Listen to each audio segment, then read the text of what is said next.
What's up, bitches? This is going to be my Solar 3.0 Warlock build built around Rain of Fire. I decided to build around Rain of Fire due to the Heat Rises changes that were just released in the TWAB. If you didn't see the changes, I'll link the TWAB in the description. So this build is going to be built around Rain of Fire, specifically the first part. Air dodge reloads all your weapons, but we will take advantage of the second part as well. We're basically going to be using Rain of Fire to dump a lot of rockets into a boss with all the rockets being beefed up. Just some things to note here, we're going to be using Phoenix Dive. We don't need Rifts because we're going to be using Icarus Dash a lot, and we're never going to really be standing still or on the ground too much. So just throw on Phoenix Dive here. You can activate it with the press of a button and get some instant health. It's pretty nice. For my melee, I'm using the Snap right now just because it scorches. However, with the changes coming, I will be using Celestial Fire because it'll give me a longer range to give me and nearby allies radiant. As of right now, I'm just using a Firebolt grenade because of the lower base cooldown, but once Tuesday comes, I'm going to use a healing grenade so I can get the additional health benefits. For aspects, I'm using Heat Rises and Icarus Dash. For my fragments, I'm using Singeing so I can get my Phoenix Dive faster when I scorch targets. I'm also using Ember of Torches, so basically when I use my melee, it's going to give me and nearby allies radiant. Solace, so my radiant and my restoration lasts longer. Searing, when I defeat scorched targets, it's going to give me my Celestial Fire back. It's also going to give me a bump in recovery as well. For my stats, I definitely recommend speccing into recovery and discipline, with strength being your third option. Get to tier 10 on both of these if you can. I can only get to 9 because I don't play my Warlock too much. Definitely 10 if you can. For this entire build, I'm using the Fighting Lion. There are some other weapons that you can use that can make this build a lot better. I'll explain those at the end of the video, but for this build, we're going to be building around the Fighting Lion. For the kinetic slot, or the stasis slot, we're going to be using Riptide with auto-loading Chill Clip. In my opinion, it's the best in slot and the best for this build. For this build, for your heavy slot, it's necessary to use a heavy rocket launcher. I recommend an aggressive frame for the raw damage output. You don't need auto-loading holster at all because Rain of Fire is going to auto-load your weapons for you, so I definitely recommend throwing like Tracking or Frenzy on this. Bump in the Night is perfect because it's an aggressive frame, so you have big damage, and you can craft Tracking and Frenzy on it as well. You can use other weapons like Ahi's Inventions, which will also be really good for this build.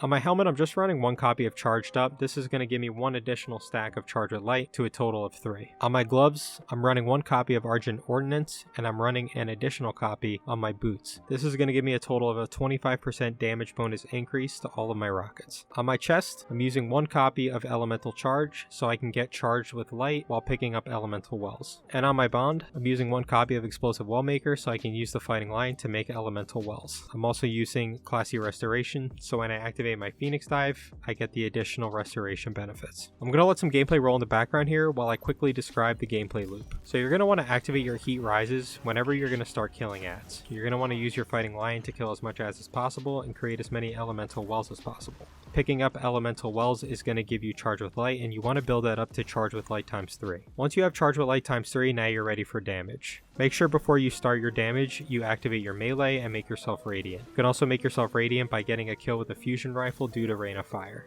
Now that you're radiant, it's time to actually start doing damage. You're going to want to shoot a rocket, then Icarus Dash, then shoot another rocket, then Icarus Dash, then shoot another rocket. That's going to eat up all of your Charge with Light stacks. Each rocket is going to get a 25% damage bonus from Argent Ordnance. It's going to give you another 25% damage bonus from Radiant. If you have Frenzy on your rocket launcher, it's going to give you another damage bonus, which will be a lot of big burst damage very quickly from Rain of Fire. You can also use Rain of Fire to shoot your Fighting Lion over and over again, and not having to reload the Fighting Lion is awesome. If you wanted to make this build even better, instead of using the Fighting Lion, you can use a gun like Sunshot, and on your bond, you can drop Explosive Wellmaker and run Flame Harvesting. Solar Exotic Final Blows create Solar Elemental Wells. This is going to negate the need to use Explosive Wellmaker, and instead of using Explosive Wellmaker, you can use an additional copy of Argent Ordnance. With 3 copies of Argent Ordnance, you can get a total of a 35% damage increase per rocket. If you wanted to drop the 3rd copy of Argent Ordnance, you can also run Font of Might, and you can run a solar rocket launcher. I found Font of Might not being super consistent because it wasn't always up when I was ready to do damage. I found that using 2 or 3 copies of Argent Ordnance was a lot more consistent because your Charge with Light is never going to be burned until you're ready to actually start shooting your rocket launcher. Anyways guys, this is my Solar 3.0 Warlock build. I hardly ever use my Warlock, but I am going to start using it a lot more because I really enjoy this build. It's definitely the most hunterish Warlock build that I think you can make. If you like my video, please like and subscribe, and as always, thanks for watching.